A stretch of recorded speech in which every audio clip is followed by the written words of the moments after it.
Ang kwentong ito kasama ang lugar, pangyayari at tauhan ay pawang katang-isip lamang ng manunulat. Ang mga pagkapare-pareho ng mga bagay sa tunay na buhay kung meron man ay nagkataon lamang. May mga salita ding gawa-gawa lang ng manunulat at maaring hindi ayon sa mitolohiya na napag-aralan ng mga eksperto.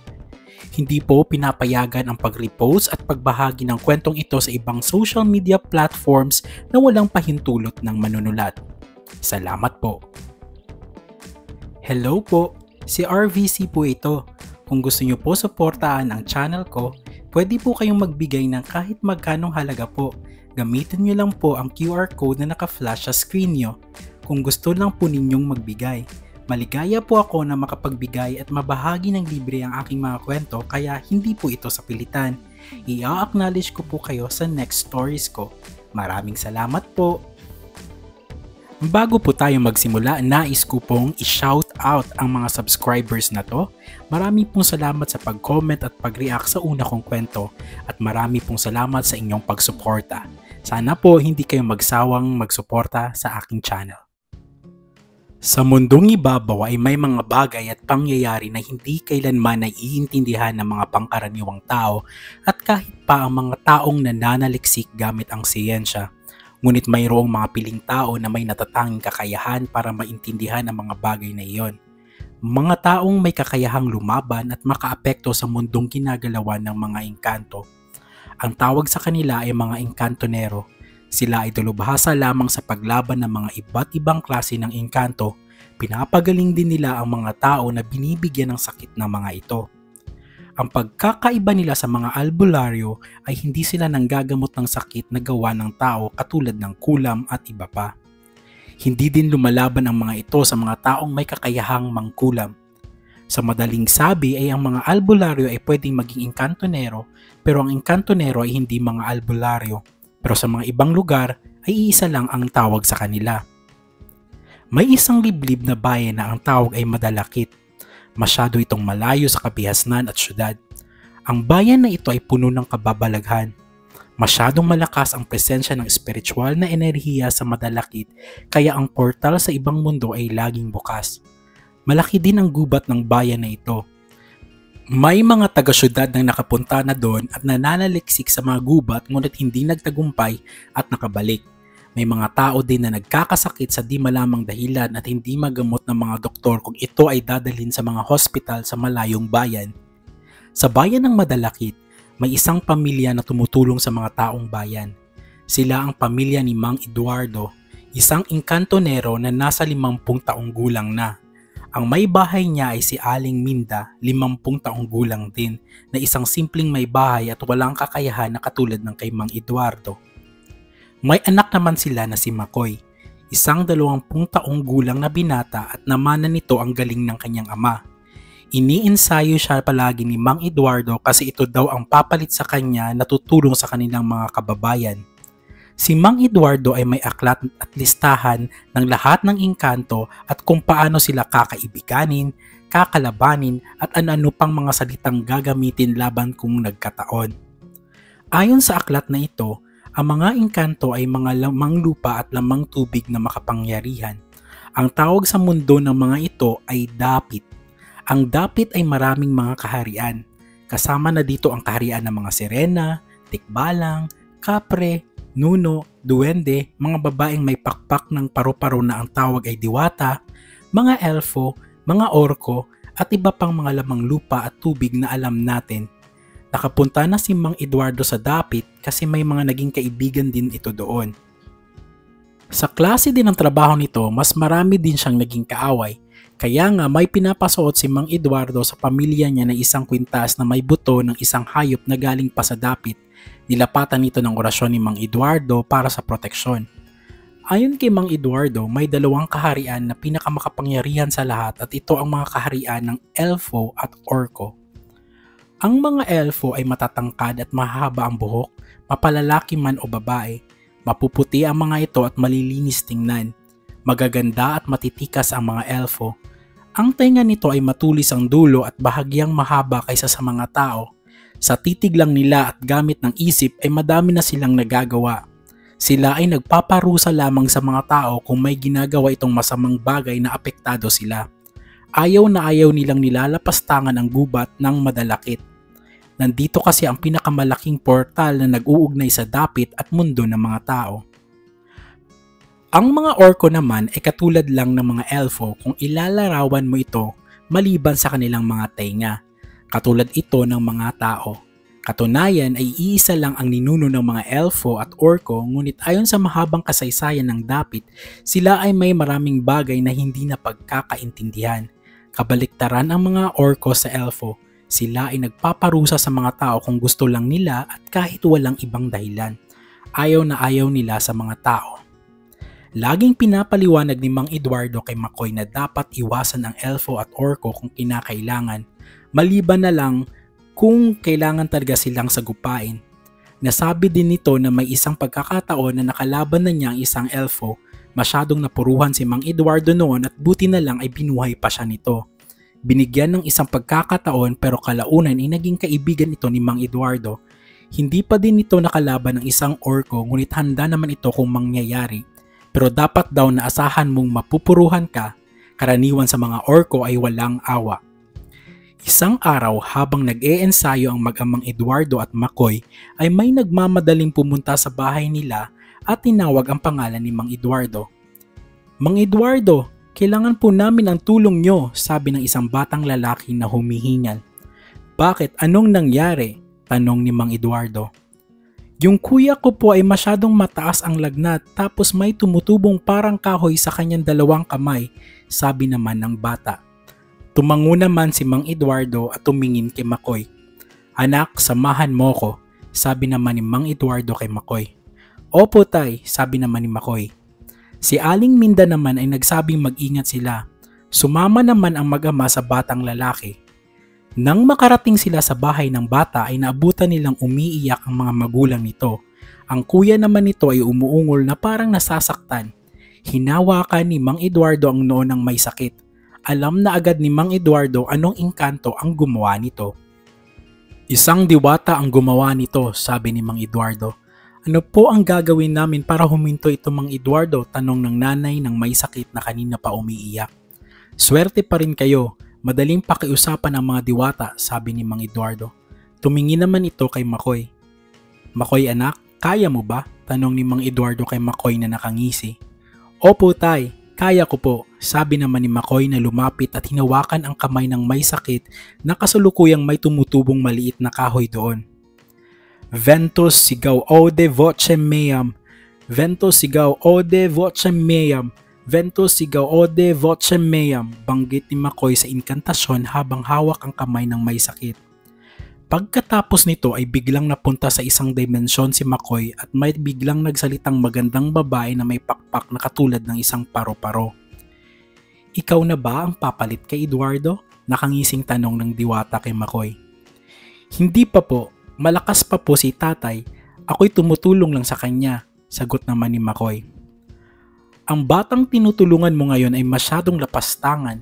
Sinira niya ang mga bulaklak na tinanim ng bata kong kapatid sa may hardin nila. Napakaganda ng bulaklak na yon para sirain," sabi ng diwata. "Ako po ay humihingi ng tawad sa kalapastangan ng ginawa ng binatang ito, mahal na diwata. Ngunit sa aking pakiwari ay hindi niya ito sinasadya. Sa sinabi mo nga po, ang hardin ay sa kanila. Ang akala lang siguro nila ay mga halamang ligaw ang tumubo doon. Pakiwari ko din po ay hindi para sa bulaklak ang hardin na ginawa nila kundi para sa mga gulay. Patawarin mo po ang binata at tanggalin niyo po ang sumpa," mahabang salaysay ni McCoy. "Katulad ka nga ng ama mo. Nakikita mo ang kabutihan ng isang nilalang. Isa kang makisig na binata katulad din ng ama mo noong kabataan pa niya. Sige, tatanggalin ko ang sumpa sa isang kondisyon," sabi ng diwata. "Ano po iyon, mahal na diwata?" tanong naman ni McCoy. "Kailangan magkaroon ng isang bahagi ng hardin nila na para lang sa bulaklak ng kapatid kong diwata. Wala silang dapat pitasin o sirain. Pag hindi nila ito ginawa sa loob ng isang araw, ibabalik ko ang sumpa," sabi naman ng diwata. "Masusunod po, mahal na diwata.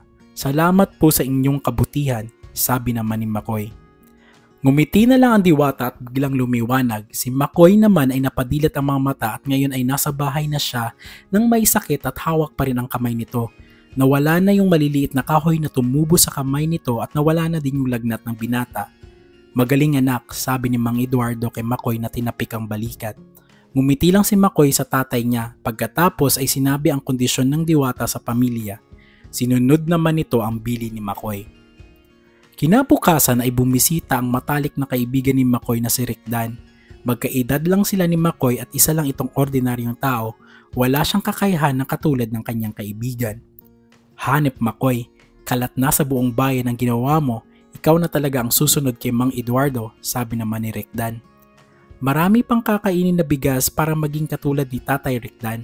Maswerte lang yung binata na ang nagsumpa sa kanya ay diwata. Mababait kasi ang mga diwata at madaling kausap basta lang magalang ka sa kanila, sabi naman ni McCoy. Kahit na McCoy, ang galing mo pa din. Gusto ko sumama at masaksihan kung paano mo yun gawin, sabi naman ng matalik na kaibigan ni McCoy. Nakita mo naman ang ginagawa ni tatay yun naman din yung ginagawa ko kahapon, sabi naman ni McCoy. Gusto ko makita na ikaw talaga ang gumawa. Astig yun nakangiting sabi ni Rick Dan. Ewan ko sa'yo. Umiling-iling na lang na sabi ni McCoy. Isang araw ay nagsabi si Mang Eduardo sa kanyang asawa at anak na aalis siya ng 2 araw. Pupunta ito sa kabilang bayan kasama ang kaibigan nito. May humihingi daw ng tulong sa kanya patungkol sa mga engkanto. Ang bayan na iyon ay masyadong malayo sa Madalakit. Pinag-iingat naman ni Aling Minda si Mang Eduardo at binili na huwag kalimutan isuot lagi ang proteksyon. Ganon din si Mang Eduardo sa kanila. Anak, ikaw muna bahala dito sa bahay at sa nanay mo. Kung may hihingi ng tulong sa bayan natin, gawin mo pero huwag mong kalimutan ang mga bilin ko sa'yo. Kung nagkataong makasalamuha mo ang mga elfo or orko, dapat kalmado ka lang at makipag-usap ng maayos, sabi naman ni Mang Eduardo kay McCoy. Opo tay, mag-iingat po ako, sabi naman ni McCoy. At umalis na nga si Mang Eduardo kasama ang kaibigan niya. Habang gumagawa ng mga gawaing bahay sina Aling Minda at McCoy ay may kumatok sa bahay nila. Pinagbuksan naman ni Aling Minda ito at ang nanay ni Rick Dan iyon. Nasaan si Eduardo, Minda? Kailangan ng tulong ng anak ko na si Rick Dan, sabi ng nanay ng matalik na kaibigan ni McCoy. Narinig naman iyon ni McCoy. Wala po si tatay, umalis po siya, sa susunod na mga araw pa yon darating. Ano pong nangyari kay Rick Dan? Sabi at tanong ni McCoy. McCoy, tulungan mo anak ko. Namimilipit siya sa sakit, nahihirapan siya, naiiyak na sabi ng nanay ni Rick Dan. Sige po, puntahan natin, titingnan natin kung anong magagawa ko, sabi naman ni McCoy. Si Aling Minda naman ay humawak sa balikat ni McCoy. Anak, mag-iingat ka, isipin mo yung bilin ng tatay mo, sabi ni Aling Minda na may pag-aalala. Opo nay, huwag kayong mag-aalala. Dito lang po kayo sa bahay at pupunta na ako kay Rick Dan, sabi naman ni McCoy. Tumango na lang si Aling Minda na may pag-aalala. Nang makarating na si McCoy sa bahay nila Rick Dan ay nakikita niya itong nagwawala sa kama nito at namimilipit sa sakit. Napapasigaw pa nga ito. Nakita naman siya ni Rick Dan. McCoy, tulong! Di ko na talaga kaya, si Rick Dan na namimilipit.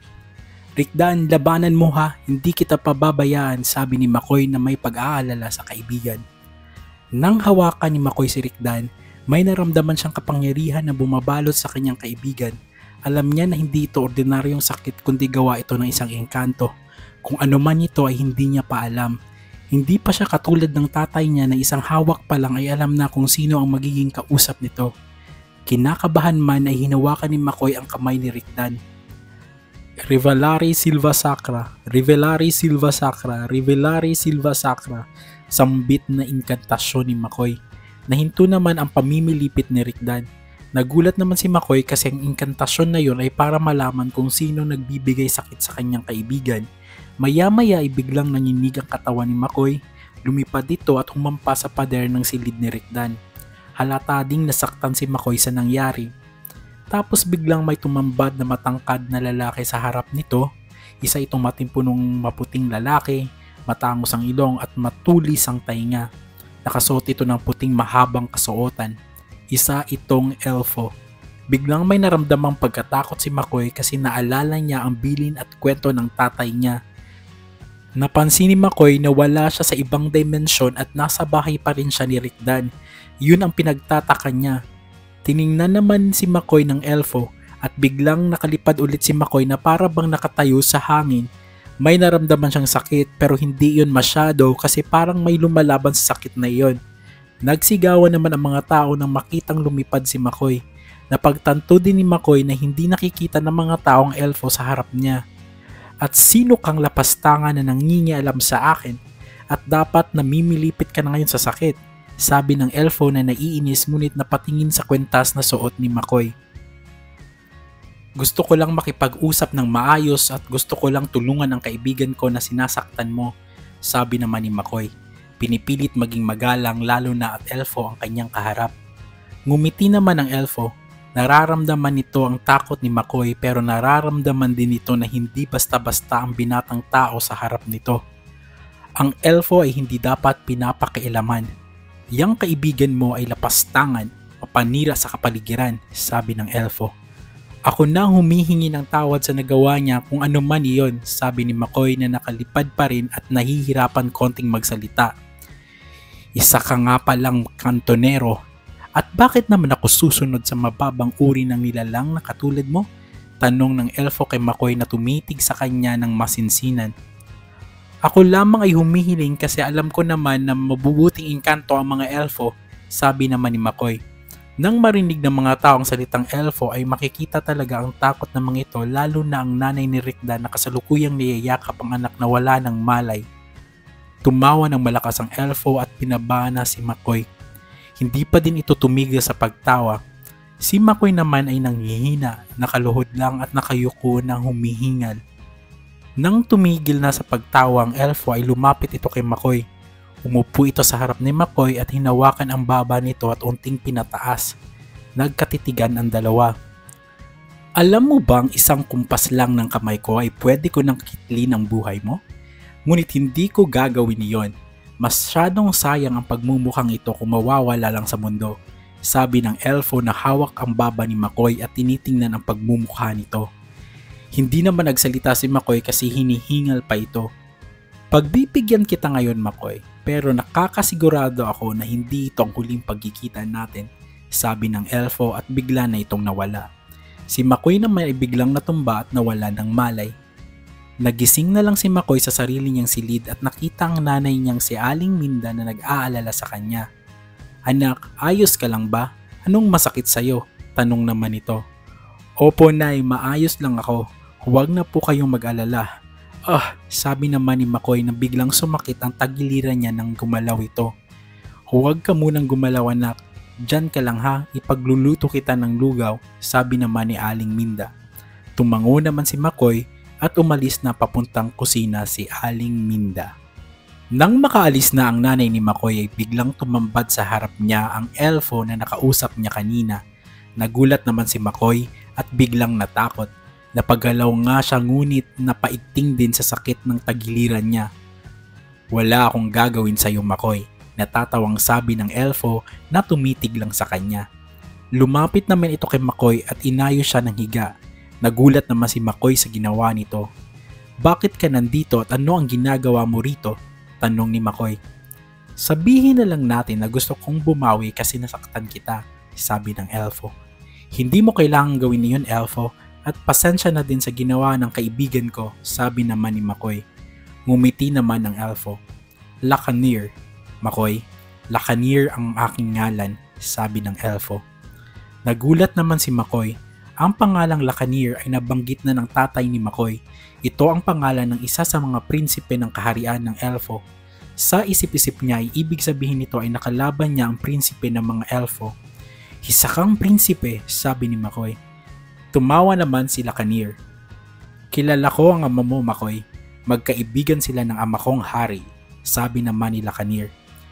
Hindi na lang nagsalita si McCoy kasi hindi niya alam ang sasabihin. Gusto ko ding kausapin ang ama mo para humarap sa kanya at humingi ng tawad sa kalapastangan ng ginawa ko sa iyo, dugtong ni Lacanir. Gulat pa din si McCoy sa sinasabi ng elfo. Wala dito ang tatay at hindi mo kailangang gawin iyon, Prinsipe Lacanir, sabi naman ni McCoy. Lacanir na lang McCoy, At isa pa, hindi ko lang hihingi ng tawad ng ama mo, sabi naman ni Lacanir. Nagtaka naman si McCoy sa sinabi ni Lacanir. Ano ba ang kailangan mo, Lacanir? Tanong ni McCoy. Hihilingin ko din sa ama mo na hihingin ko ang kamay mo at pakakasalan ka, sabi ng elfo na nakangiti sa kanya. Si McCoy naman ay nagulat sa tinuran ng elfo. Anong pinagsasabi mo? Isa pa, tao ako at ikaw ay engkanto. Nababaliw ka ba? Si McCoy na biglang kinakabahan sa huling sinabi nito kasi baka magalit ang elfo. Humalakhak lang si Lacanir sa tabi ni McCoy. Pagkatapos ay may sinabi ito. Wala ka na magagawa, McCoy. Umiibig sa iyo ang prinsipe ng mga elfo. Heto ang tandaan mo. Wala ka dapat tatanggapin na ibang manliligaw kasi pagmamay-ari na kita at pagmamay-ari mo na rin ang aking puso, sabi ng elfo. Hinawakan naman ni Lacanir ang kamay ni McCoy at may binanggit itong inkantasyon. Mutari umbra clara, sambit ni Lacanir. Pagkatapos sambitin niyon ay biglang sumigla si McCoy. Nawala ang sakit ng kanyang katawan pati na iyong nasa tagiliran niya. Tapos hinalikan siya ni Lacanir sa noo. Magaling ka na pero pwede ka ring magpahinga pero babantayin pa rin kita, sabi ni Lacanir. Hindi pa rin nawala ang pagtataka at gulat ni McCoy. Kanina lang nang makaharap niya ito sa bahay nila Rikdan ay nakakatakot ang mga tingin nito at kayang pumaslang. Ngayon naman ay parang maamong tupa. Lacanir, bakit ako? Biglang tanong ni McCoy. Bakit hindi? Kanina, unang kita ko palang sa'yo may nabighani na ako sa enerhiya mo. Unang pagkakataong may naramdaman ako sa isang nilalang. Akala ko hindi ko na mararamdaman iyon kahit kanino. Ngunit nung umalis na ako ay lagi kitang iniisip. Lagi ko naiisip ang mukha mo, ang mga labi mo na kay sarap halikan, sabi ng elfo. Namula naman si McCoy sa pagnagsasabi nito. Parang ang bilis naman, baka mawala lang yung nararamdaman mo sa susunod na mga araw, sabi naman ni McCoy. Hindi kami katulad ninyong mga tao. Kapag kami ay simulang umibig na kahit kanino man, ay hindi yun mawawala. Nakatali na ang puso namin sa nilalang na nagugustuhan namin. Kaya kailangan ko makausap ang ama mo para hingin ang iyong kamay para ako'y pakasalan, sabi ni Lacanir. Paano kung hindi kami papayag?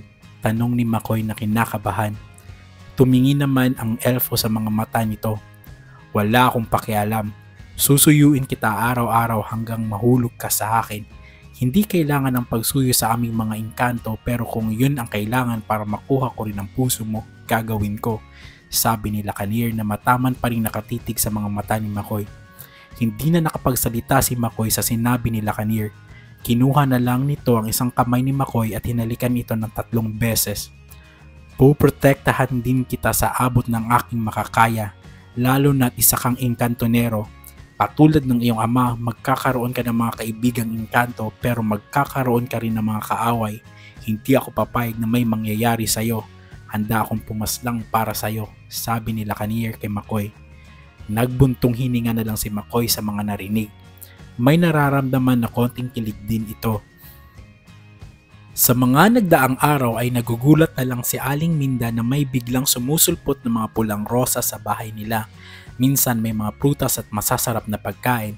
Alam naman ni McCoy sinong nagbibigay noon.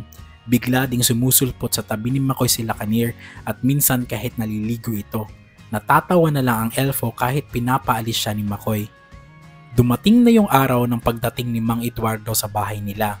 Nang pagpasok pa lang nito sa bahay ay may naramdaman na itong enerhiya. Nakita naman siya ni McCoy at Aling Minda. Lumapit ito sa kanya.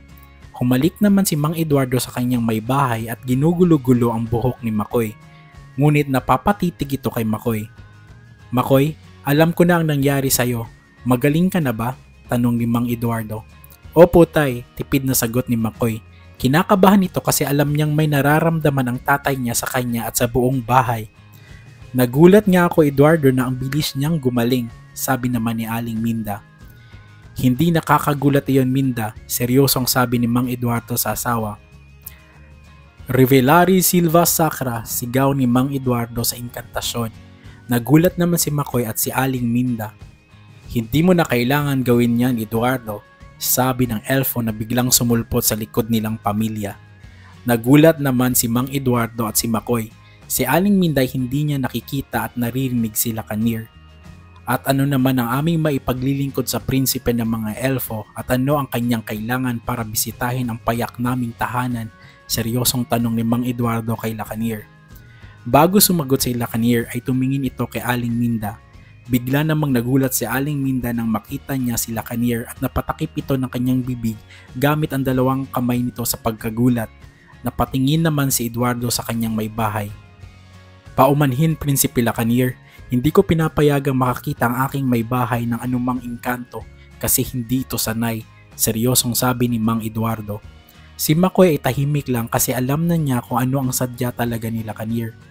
Huwag kang mag-alala, Eduardo, pansamantala lang yan, kailangan lang niya akong makita at marinig kung ano man ang aking sasabihin. Isa pa, hindi naman nakakatakot ang aking wangis para mag-alala ka, sagot naman ni Eduardo.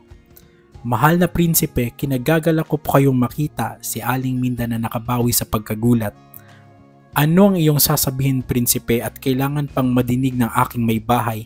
Tanong ni Mang Eduardo. Ang sasabihin ko ay alam na ni Makoy kasi ito ay nasabi ko na sa kanya. Hinintay talaga kitang umuwi, Eduardo, para sabihin sa iyo ng harapan na humihingi ako ng tawad sa kalapastangan ng nagawa ko sa anak mo. Ako ang nakasalamuha niya nang tulungan niya ang kanyang kaibigan. Ako ang nanakit sa inyong anak. Alang-alang sa pagkakaibigan ninyo ng aking butihing amang hari, humihingi ako ng tawad, sabi ni Lacanir. Si Mang Eduardo naman ay nakatingin lang sa prinsipe. Hindi mo kailangan humingi ng tawad, Prinsipe Lacanir, at kailanman ay hindi humihingi ng tawad ang isang elfo sa isang nilalang na katulad ng tao. Sabihin mo sa amin, Prinsipe, kung ano pa ang pakay mo, sabi naman ni Mang Eduardo na matama na tinitingnan si Lacanir. Si Makoy naman ay namangha sa kanyang tatay. Sa dami nitong karanasan sa mga engkanto, alam na nito ang mga pakay nila. Ngumiti naman ang prinsipe. Namamangha ako sa taglay mong talino, Eduardo. Tamang nga ang aking ama. Nandito din ako para kunin ang kamay ng inyong anak at gusto ko siyang pakasalan. Si Lacanir na tumingin na din kay Makoy. Nagulat naman ang mga magulang ni Makoy sa sinabi ng elfo. Mahal na prinsipe, mawalang galang na, nababaliw na ba kayo?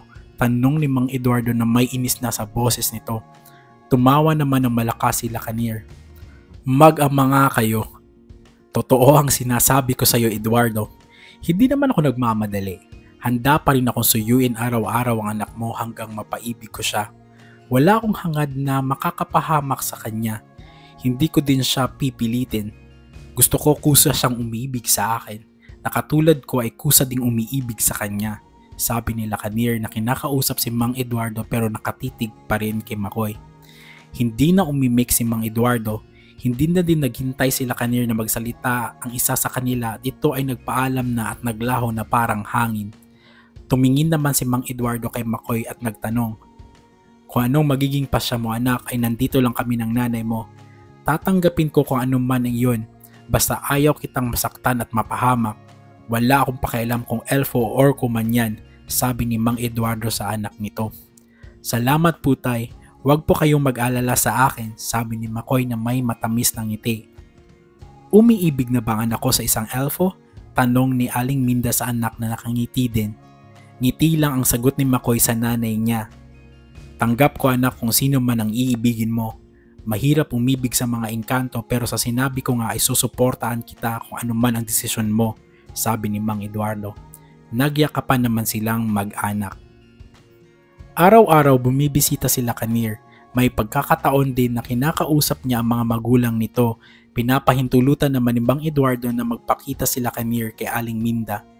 Kung mamamasyal naman sila sa may ilog ay hinahawakan ng elfo ang kamay ni Makoy. Wala ding mapagsidlan ang saya ni Makoy. Nahuhulog na siya sa prinsipe ng mga elfo. Sino ba naman ang hindi mahuhulog sa taglay nitong kagapuhan at tikas ng katawan? Bumibisita din minsan sa bahay nila Makoy ang matalik nitong kaibigan na si Rikdan. Kapag inaakbayan niya si Makoy ay biglang magugulat ito sa sakit na mararamdaman sa kamay nito.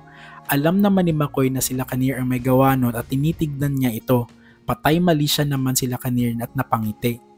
Lagi ding tumutulong si McCoy sa ama niya kung may mga kababayan silang humihingi ng tulong. Hindi naman nangingialam sila Lacanier sa ginagawa ng mag-ama kasi may batas ang mga engkanto na hindi dapat nangingialam ang bawat isa sa mga pinaggagawa ng kapwa engkanto maliban na lang kung sila ang apektado. Magiging sanhi din ito ng isang gulo sa dapit at baka digmaan pa. Isang araw ay napagpasyahan ni McCoy at Rickdan na maligo sa ilog. Di pa bumibisita sila Lacanier sa oras na yon pero sinabihan ni McCoy ang nanay niya na pag naghanap ito ay sabihing naliligo lang siya at ang kanyang kaibigan sa ilog. Nagkakasiyahan ang dalawang magkaibigan sa pagliligo. Masyadong maingay si Rickdan, minsan naman ay sinasaway siya ni McCoy. "Ano ka ba McCoy? Di ako nag-aalala kasi nandyan ka naman," natatawang sabi ni Rickdan. "Kaya napapahama ka eh, basta wag ka lang masyadong maingay," pagsaway ni McCoy sa kaibigan. Maya-maya ay nakaramdam sila ng unti-unting umiinit ang tubig sa ilog para itong pinapakuluan. Napatingin naman si McCoy sa gawi kung saan nakalagay ang mga gamit nila. Nagulat siya nang may nakatayo doong babaeng maganda na napakaputi ang balat, mahaba ang buhok at nakasuot ng pulang magandang damit. Ang itsura nito ay parang elfo ngunit ang tainga nito ay hindi matulis na katulad ng kay Lacanier. Napagtanto ni McCoy na isa itong orko at bigla siyang kinabahan. "Rickdan, umahon na tayo, may isang orko," sigaw niya kay Rickdan. Nakaahon naman sila bago pa tuluyang uminit ang tubig sa ilog. Natataranta si Rickdan kasi di niya makita ang orko. Sinabi naman ni McCoy na dapat ay manatiling nasa likod lang siya para maprotektahan niya ito. "Magpakilala po kayo. Alam ko pong isa kayong orko. Wala po kaming ginagawang masama. Ang ilog na to ay para sa lahat," sabi naman ni McCoy na pilit ang paggalang sa kaharap ng babaeng orko. "Ako si Halanaya, prinsesa ng mga orko. Alam kong ikaw ang taong nagngangalang McCoy. Hindi kita sasaktan at yang kaibigan mo kung mangangako kang lalayuan mo si Prinsipe Lacanier. Ako lang dapat ang kanyang mamahalin, hindi ikaw," sabi ni Halanaya kay McCoy. "Hindi dapat ako ang kausapin mo patungkol dyan, Prinsesa Halanaya, kundi si Lacanier. At huwag mo sasaktan ang kaibigan ko kundi hindi ako mag-aatubiling labanan ka," matapang na sagot ni McCoy. Tumawa ng malakas si Halanaya at biglang kinumpas ang kamay nito. Lumipad naman ang kaibigan ni McCoy na si Rickdan at napahampas ito sa may kahoy at nawalan ito ng malay.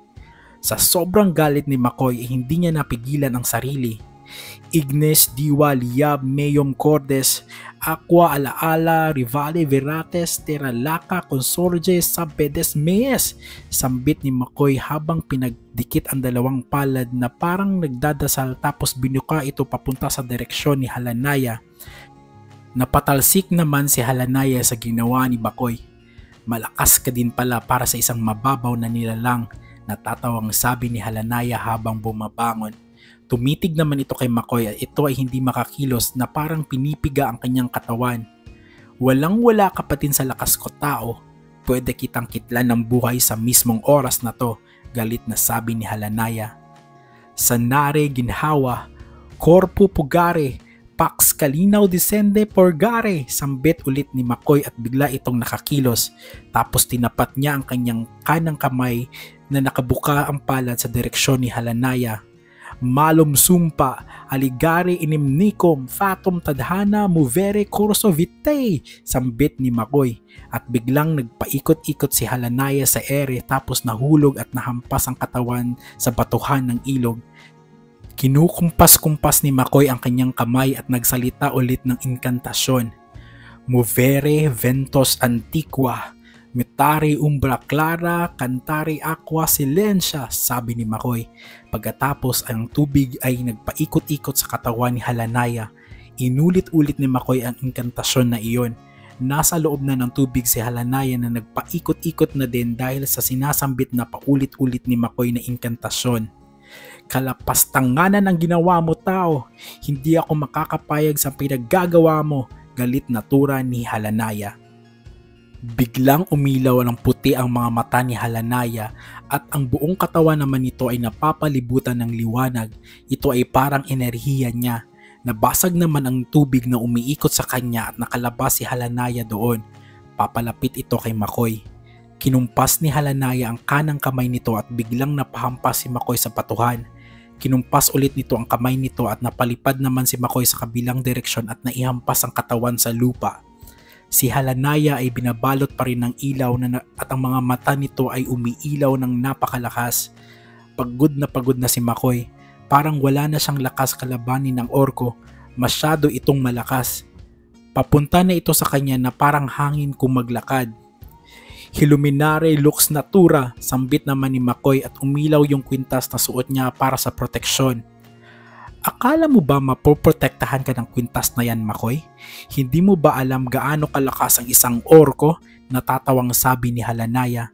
Si Makoy naman ay nanghihina at iniinda na ang sakit ng katawan.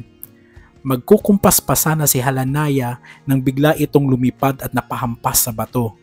Lumitaw bigla si Lacanir. Wala kang karapatang saktan ng mahal ko, Halanaya, galit na sabi ni Lacanir. Hindi ka pwedeng makialam, Lacanir. Laban ito sa pagitan namin ni Makoy. Sa batas natin, hindi pwedeng makialam ang mga engkanto sa ginagawa ng ibang engkanto sa tao, galit na sabi ni Halanaya. May pakialam ako, orko. Si Makoy ang pinag-uusapan dito. Subukan mong lumapit sa kanya at hindi ako magdadalawang isip na kitlin ang buhay mo. Sobrang galit na sabi ni Lacanir. Dumating naman si Mang Eduardo at lumapit kay Makoy. Nagsambit ito ng inkantasyon para sa proteksyon nilang mag-ama. Eduardo, umalis na kayo ni Makoy. Ako na bahala dito. Kami na ang magtutuos ng orkong ito, sabi ni Lacanir kay Mang Eduardo. Horko na lang ang tawag mo sa akin, Lacanir. Handa kang kitlin ang buhay ko dahil sa pagmamahal mo sa mababang nilalang na yan. Handa kang magkaroon ng digmaan sa dapit para lang sa taong yan. Mahal na mahal kita, Lacanir. Hindi ako papayag na mapunta ka sa kanya. Galit na sabi ni Halanaya. Nagkumpas naman ng kamay si Halanaya at biglang lumipad si Makoy na hawak-hawak ni Mang Eduardo. Walang nagawa ang proteksyon ni Mang Eduardo. Masyadong malakas ang orko. Tapos biglang naputol ang kwintas ni Makoy at lumabas ang konting dugo sa bibig nito. Nang masalo ni Mang Eduardo ang anak ay parang hindi na ito humihinga. Napasigaw si Mang Eduardo ng anak at umiiyak na ito. Nakita iyon ni Lacanir at napatulala konti. Napatulo din ang luha nito at napasigaw si Lacanir ng malakas. Tumingin ulit ito kay Halanaya na makikita mo talaga ang sobrang suklam sa mata nito. Napaatras naman si Halanaya nang makita ang mga mata ni Lacanir. Matang puno ng galit, bigati, lungkot, pagkamuhi at lahat ng emosyon na nararamdaman ngayon ni Lacanir. Lalong napaatras si Halanaya nang nabalutan na ng enerhiya ang buong katawan ni Lacanir. Umiilaw na din ang mga mata nito. Tapos sumisigaw ng napakalakas at biglang gumalaw ang lupa. Lumilindol.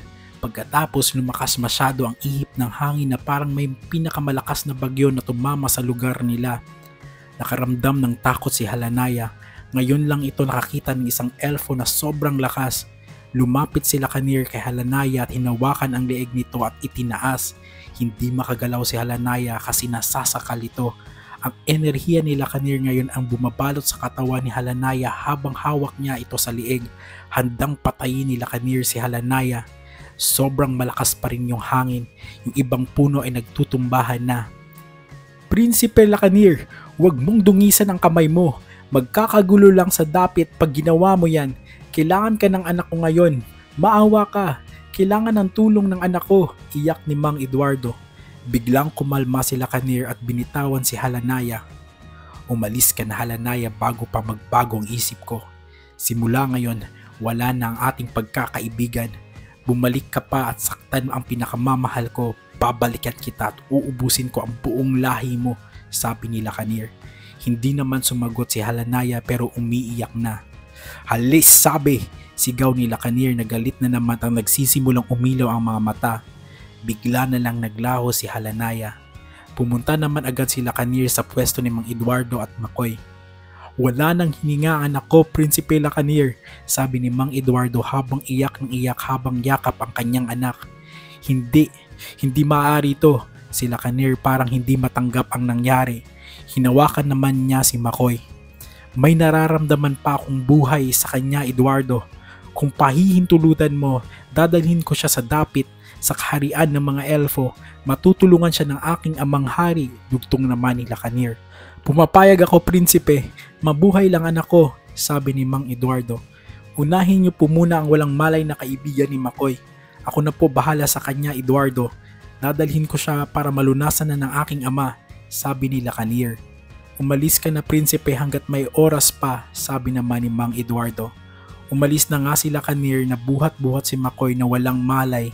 Sila ay biglang naglaho sa harap ni Mang Eduardo. Binuhat naman ni Mang Eduardo ang kaibigan ni McCoy na si Rikdan. Nagising naman si McCoy sa isang magandang silid. Hindi ito pangkaraniwang silid ng isang magarang bahay ng mayayamang tao. May mga bagay sa silid na yari sa ginto at mga diamante. Nakakamangha iyon sa paningin ni McCoy. Naalala nito ang pangyayari bago siya mawalan ng malay. Napapaisip ito kung nasa langit na ba siya. Habang nasa gitna ng pag-iisip ay may pumasok na isang babaeng elfo sa silid at nakangiti ito. Masaya ako na nagising ka na, sabi ng babaeng elfo. Sino po kayo? Nasaan po ako? Tanong ni McCoy. Nasa dapit ka po at nandito ka sa kaharian ng elfo. Hindi ko pwedeng sabihin ang pangalan ko sa inyo. Ako'y isang katiwala lamang, sabi ng babae. At ako'y isang tao lang, sabi naman ni McCoy. Hindi ka lang po isang tao, ikaw ang napupusuan ng aming prinsipe. Naaayon sa batas namin na ang lahat ng napupusuan ng isang pamilya ng hari ay tinuturing na maharlika, sagot naman ng babaeng elfo. Nasaan si Lacanir? Tanong naman ni McCoy na may pag-aalala. Umalis po ang Prinsipe Lacanir kasama po si Haring Sandigon at Prinsipe Tigmaya, sabi ng babae. Saan naman sila pupunta? Tanong naman ni McCoy. Pumunta po ang maharlikang pamilya sa kaharian ng mga orko para sa isang pagpupulong na tungkol sa nagbabadyang digmaan sa pagitan ng elfo at orko, sabi naman ng babaeng elfo na maririnig mo talaga ang pagkabahala. Kinakabahan naman si McCoy sa narinig. Iniisip din niya kung anong nangyari kay Halanaya, napatay kaya ito ni Lacanir? Maya-maya ay tumunog ang trumpeta ng palasyo. Hudyat na po iyon ng pagbabalik ng maharlikang pamilya. May ipag-uutos po ba kayo bago ako umalis? Tanong ng babaeng elfo. Wala pero gusto kong makausap si Lacanir, sabi naman ni McCoy. Tumango ang babaeng elfo at umalis na ito. Ilang oras din ang lumipas ay may pumasok na 3 elfo sa silid. Nakita naman ni McCoy kung sino ang mga ito. Ang gitna ay may maliit na korona sa noo. Siya ang hari ng mga elfo, si Haring Sandigon. Sa kaliwa naman nito ay si Prinsipe Tigmaya ang tagapagmana ng trono. Si Lacanir naman ay lumapit kay McCoy na yumakap ito at hinalikan ang noo. Magaling ka na ba mahal ko? Tanong ni Lacanir. Magaling na ako, Lacanir. Umayos ka, nasa harap tayo ng pamilya mo, pagsaway naman ni McCoy kay Lacanir. Natawa naman si Prinsipe Tigmaya sa sinabi ni McCoy kay Lacanir. Masaya akong maayos ang pakiramdam mo, McCoy, sabi ni Haring Sandigon. Maayos na po ako, kamahalan. Magandang araw po sa inyo at ako'y nagagalak na makilala kayo, sabi ni McCoy na yumuko na tanda ng paggalang. Natutuwa din ako makilala ka, McCoy. Alam mo bang iyong ama ay matalik kong kaibigan at hindi ko akalain ng anak ko'y umiibig sa anak ng aking matalik na kaibigan. Namula naman sa hiya si McCoy. Hindi ako hahadlang kung mag-iibigan man kayong dalawa. Pag umibig na kasi ang engkanto, tiyak na hindi yan mawawala, sabi ulit ng hari. Ngayong nakita McCoy, alam ko na kung bakit umiibig ang aking kapatid sa iyo. May enerhiya kang kakaiba, makahulog ang sabi ni Prinsipe Tigmaya. Tigmaya, alam mo namang akin lang si McCoy, sabi naman ni Lacanir na halatang nagsiselos. Napatawa naman ang hari at si Prinsipe Tigmaya. Kapatid ko, alagaan mo si McCoy at huwag sasaktan ang kanyang damdamin. Kung hindi, andito lang ako. Masaya akong makilala ka, McCoy, tumingin si Tigmaya kay McCoy na makahulugan. Si Lacanir naman ay inis sa paraan ng pagtitig ni Tigmaya kay McCoy. Natatawa ulit si Tigmaya. Nagpaalam na ang Haring Sandigon at Prinsipe Tigmaya para makapag-usap ang dalawa. Nang makaalis na ang dalawa ay biglang hinalikan ng malalim at papusok ni Lacanir si McCoy. Hinalikan naman ni McCoy pabalik ang prinsipe. May nangyari sa dalawa, ang mga kaganapan na iyon ay puno lang ng ungol at pananabik sa isa't isa. Nakaya naman ni McCoy ang isang sukat ng isang elfo. Nang matapos ang mainit na tagpo ay nakahiga lang ang dalawa sa kama. Ang ulo nito ay nakahiga sa dibdib ng prinsipe habang nakayakap. Napaslang mo ba si Halanaya kaya pumunta kayo sa mga orko? Tanong ni McCoy maya-maya. Paano mo nalaman na may pagpupulong kami sa kaharian ng mga orko? Tanong pabalik ni Lacanir. Nasabi kasi ng katiwala dito nang magising ako, magkakaroon ba ng digmaan Lacanir dahil sa pagpaslang mo sa prinsesa ng mga orko? Tanong ni McCoy ulit. Nakita naman ni McCoy ang lungkot na sumilay sa mukha ni Lacanir. Hindi ko napaslang si Halanaya mahal ko pero muntikan na.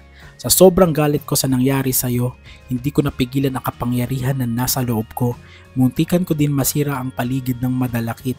Kumalma lang ako nang tumawag ang ama mo na kailangan mo ng agarang tulong kaya pinakawalan ko si Halanaya at pinagbantaan na pag may ginawa pa siya sa'yo, uubusin ko lahat ng lahi nila. Seryosong sabi ni Lacanir kay McCoy. Nagulat naman si McCoy nang ganun na pala ang nangyari. Alam mo ba mahal ko, wala ka ng buhay nung nasa mundo ka pa ng mga tao? Ngunit nang hawakan kita, hindi pa lumalabas ang spiritual na enerhiya sa katawan mo. Kaya ka pang iligtas ng ama ko. Kaya napapayag ko si Eduardo na dalhin ka dito. Ang laki ng takot ko nun mahal ko.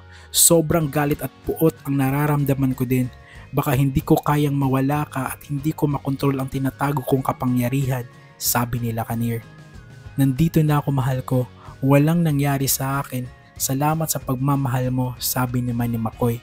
Ngumiti naman si Lacanir kasi unang beses iyong sinabi na McCoy ang salitang mahal ko.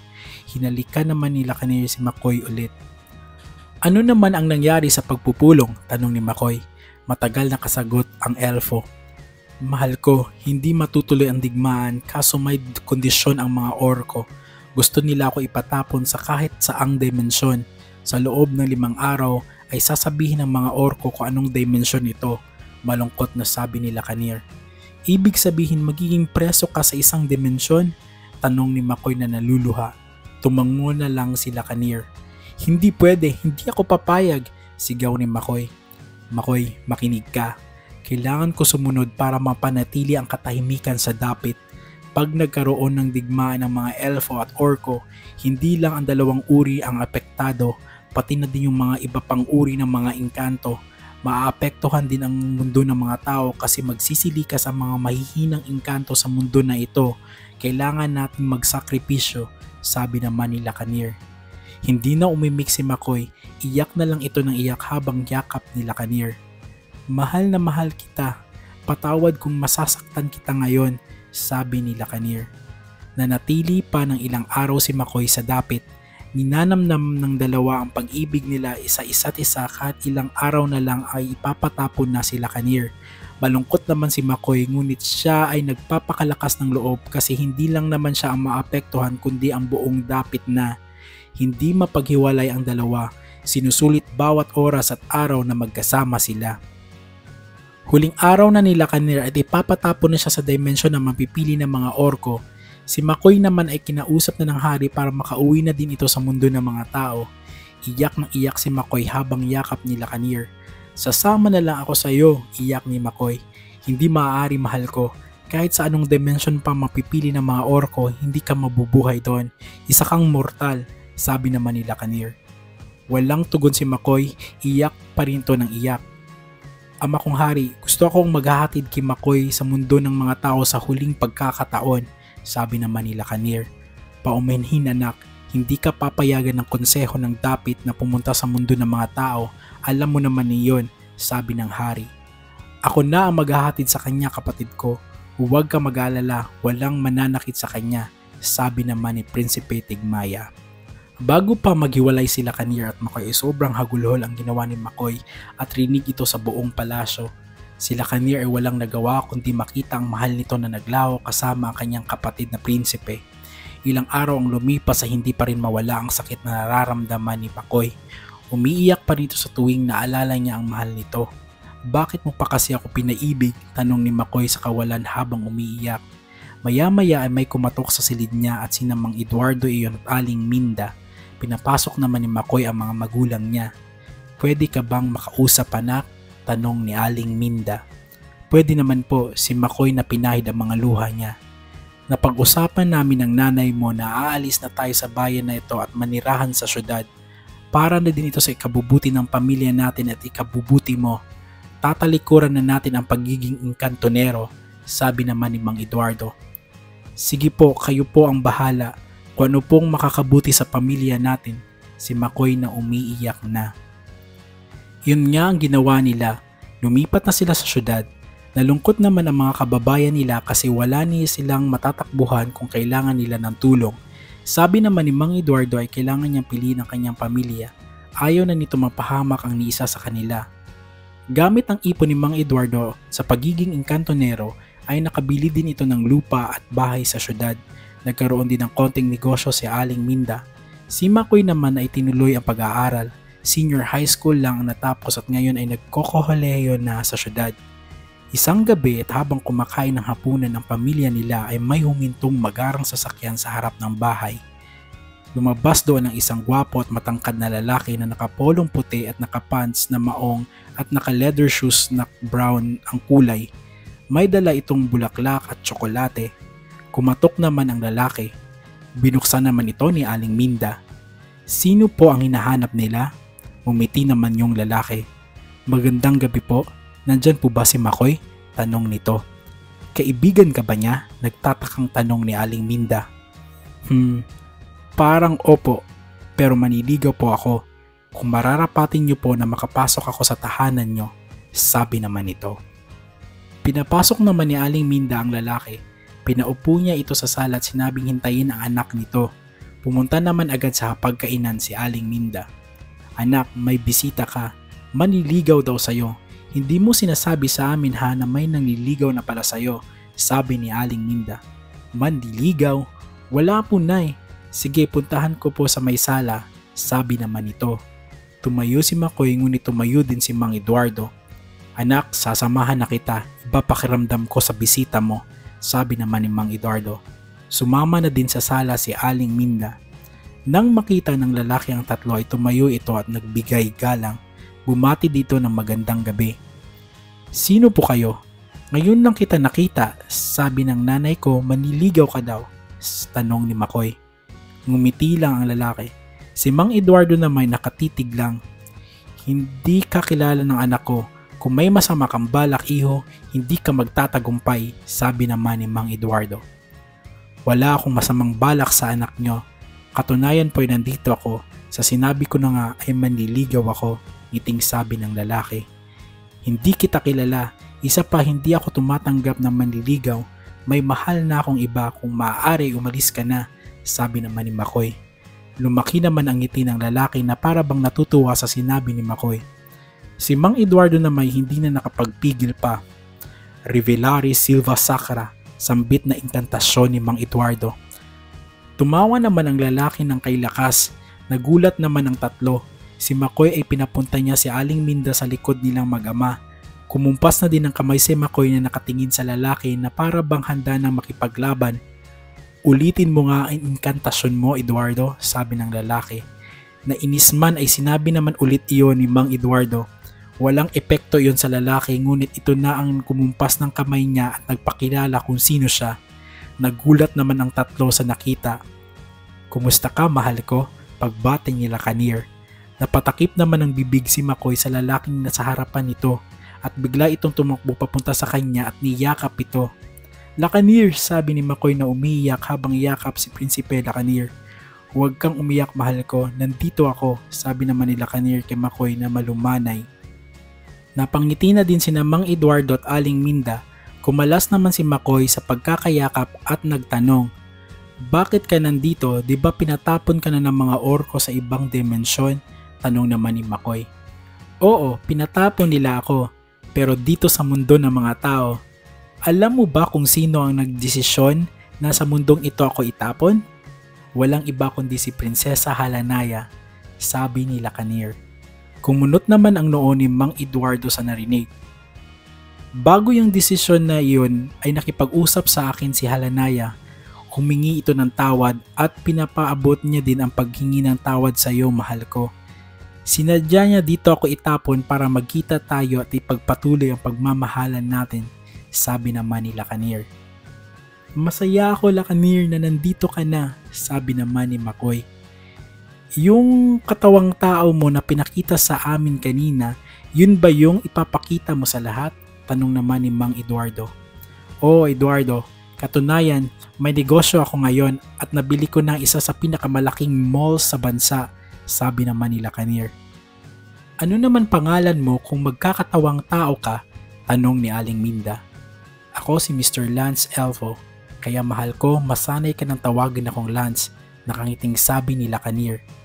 Pinagpatuloy na nila ang kanilang hapunan at sumabay naman si Lacanir. Hindi naman siya kumain pero nakikipag-usap lang siya. Marami din silang napag-usapan sa oras na yon. Nagkatawang tao ulit si Lacanir kasi makikita na siya ng mga tao pag nag-unnew siya ng elfo. Isa iyon sa parusa niya kaya kailangan niyang mag-ingat para din hindi malaman ng tao kung sino talaga siya. Humiling naman si Lacanir na dadalhin niya si McCoy sa mansyon niya ngayong gabi. Gusto daw niya itong ipakita sa kanya.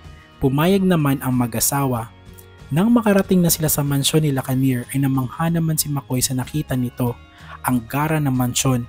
Nagustuhan mo ba ang titirhan natin, mahal ko? Tanong ni Lacanir.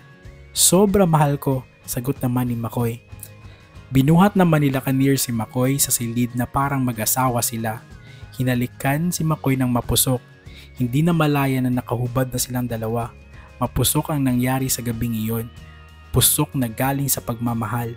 Ilang ulit na naginawa nilang magdamag na para bang sabik na sabik sa isa't isa. Ilang ulit din natigman ni McCoy ang katas ng pagmamahal ni Lacanir. Walang ibang mapagsindan ng saya ang nararamdaman ni McCoy ngayon. Napapaisip nga siya na sa dulo ng lahat ng hiwaga, pag-ibig pa rin ang pinakamatinding mahika, ang kayang tumawid sa daigdig, panahon, at puso ng tao at engkanto. The end.